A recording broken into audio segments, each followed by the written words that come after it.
Did the Kardashians actually steal $650 million from Britney Spears? It wouldn't be hard to believe, right? There have been rumors out there forever about the links between the Kardashians and the Jenners. But to really understand it, you first need to understand this one.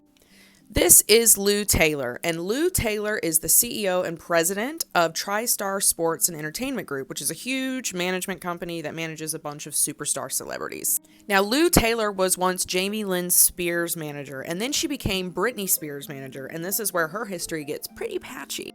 You see, after Britney got hospitalized in 2008, Lou got her fingers deeply, deeply involved in the Spears family and basically became one of the co-conservators for Britney Spears. She worked as Britney's business manager. She oversaw the estate. She was even involved in the Las Vegas residencies and all that kind of stuff. You can pause to read all this if you need to. But essentially, Taylor was forced out after all the information, all the truth about Britney started coming out. And Britney started sharing how she was abused in the conservatorship, how she was held against her will and forced to do all of these things against her will. And Lou Taylor was a huge part of that, according to Britney Spears. And that is where the Kardashian connection comes into play. Because as we discovered when the Free Britney movement was at its peak, the Kardashians also work with Lou Taylor and were working with her throughout the conservatorship. Lou Taylor does a lot of work for the Kardashians, and these are all of the things that she's involved in, including Kim's perfume, whatever Kim's a princess is, Kylie, Kendall, like she's got her hands in all of their pots.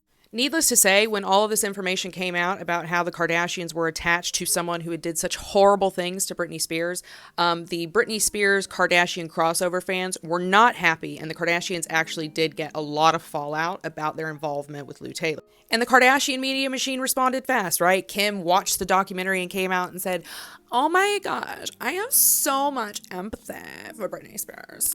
And then the family also made a show of changing Lou Taylor on their business paperwork. They made it look like Lou was no longer involved in their business endeavors, that they weren't still doing business with her, giving her money through their businesses, but it was still TriStar, of which Lou Taylor is still the president and CEO. Now, this is when it gets pretty interesting to me, because despite the fact that the Kardashians publicly said all these things, right? They said they had all this empathy for Britney Spears. They did some superficial paperwork and tried to flash it around to make it seem like they were no longer doing businesses with Lou Taylor that profited Lou Taylor. But when Kim and Kanye's divorce proceedings were filed, it turns out that Kim was still doing business with Lou Taylor, not just Lou Taylor's company, Lou Taylor. So Lou Taylor was still benefiting off the Kardashians, even though the Kardashians knew that she had done all these horrible things to Britney and that the fans didn't want her doing that. So basically they lied about Lou Taylor. Now, what about that $600 million? Where is that $600 million that the Kardashians allegedly stole from Britney Spears? Despite the Kardashians lying about their ties to Lou Taylor, there is no 100% concrete evidence out there that they stole $600 million or $650 million directly from Britney Spears.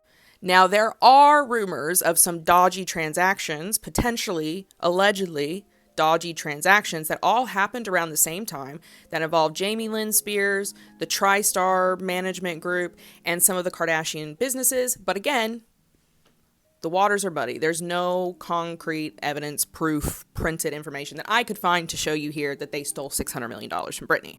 But they did lie about their involvement with her, and their work with her continues to profit Lou Taylor despite what she did to Britney Spears. And for me, that's still incredibly problematic. I don't know. What do you think? Let me know in the comments and follow for more.